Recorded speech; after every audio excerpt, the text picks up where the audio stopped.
सदन के नेता माननीय मुख्यमंत्री जी ने सदन को मखौल का अड्डा बना लिया। हम बात कर रहे हैं कि अभी रोहतक में गोलियां चल गई। हम बात कर रहे हैं कि एडीजीपी रैंक का व्यक्ति सुसाइड कर रहा है, उसके बाद एक एएसआई सुसाइड कर रहा है। लॉ एंड ऑर्डर की स्थिति बद से बदतर हो गई है। शिक्षा का स्तर लगातार गिरता जा रहा है। शिक्षा संस्थान में यौन शोषण प्रोफेसर्स के साथ हो रहा है।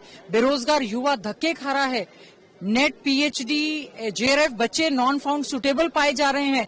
आप उनको ग्रुप सी डी की नौकरी दे रहे हो। किसान अन्नदाता लगातार एमएसपी की लड़ाई लड़ रहा है। तर हालात हो गए हैं। हमने बहुत सारे मुद्दे ऐसे उठाने का काम किया।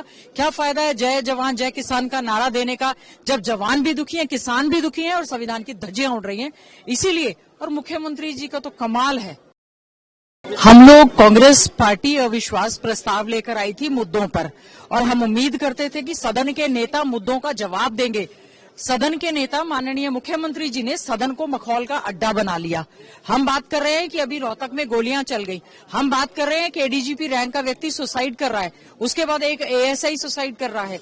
लॉ एंड ऑर्डर की स्थिति बद से बदतर हो गई है। शिक्षा का स्तर लगातार गिरता जा रहा है। शिक्षा संस्थान में यौन शोषण प्रोफेसर्स के साथ हो रहा है। बेरोजगार युवा धक्के खा रहा है। नेट पीएचडी जेआरएफ बच्चे नॉन फाउंड सुटेबल पाए जा रहे हैं। आप उनको ग्रुप सी डी की नौकरी दे रहे हो।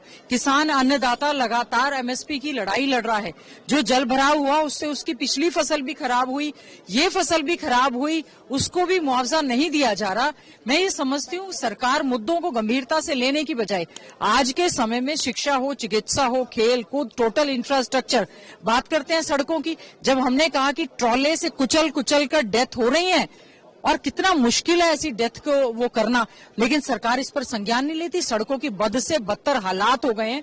हमने बहुत सारे मुद्दे ऐसे उठाने का काम किया। क्या फायदा है जय जवान जय किसान का नारा देने का, जब जवान भी दुखी हैं, किसान भी दुखी हैं और संविधान की धज्जियां उड़ रही हैं। इसीलिए और मुख्यमंत्री जी का तो कमाल है, उनको अपने पद की गरिमा भी रखनी चाहिए।